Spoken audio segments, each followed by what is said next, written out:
kahit busy tayo, syempre updated pa rin tayo sa ages na idol natin. Try nyo panoorin yung kada umaga. Ngayong araw, 15, na nag-guest sila doon, yung ages nga.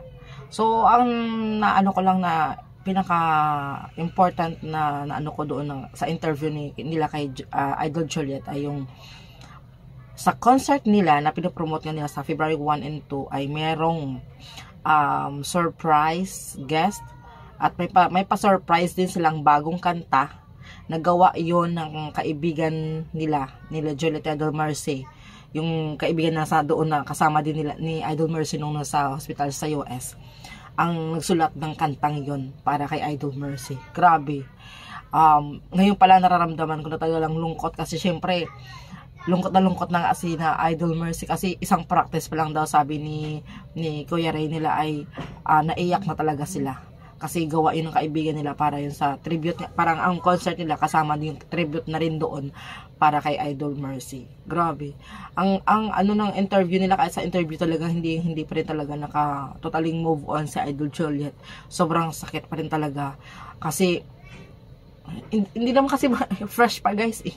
Sobrang fresh pa talaga, kaya hindi pwedeng makamove on ka na ng ganun-ganun lang. Kaya abangan nyo guys sa February 1 and 2 ano kayang kantang yun. Hindi naman yung sinabi ko anong title ng kanta, basta nila sinabi, and then marami silang mga guest at may special guest. Yun talaga yun, parang nako-curious kasi sinong kaya maging special guest nila.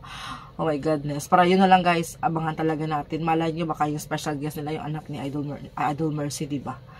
Na kakanta ng ng kanta ni Idol Mercy. Oh my God. Anyway, so yun lang ang isa sa mga nakaka-excite lalo, yung kanta na ginawa ng kaibigan nila para kay Idol Mercy. Yan guys, manood na kayo. Ay nako, manood na kayo sa February 1 and 2. And then sa concert nila, what are you waiting for? And then kung gusto niyo manood ng full video, panoorin yung kada umaga.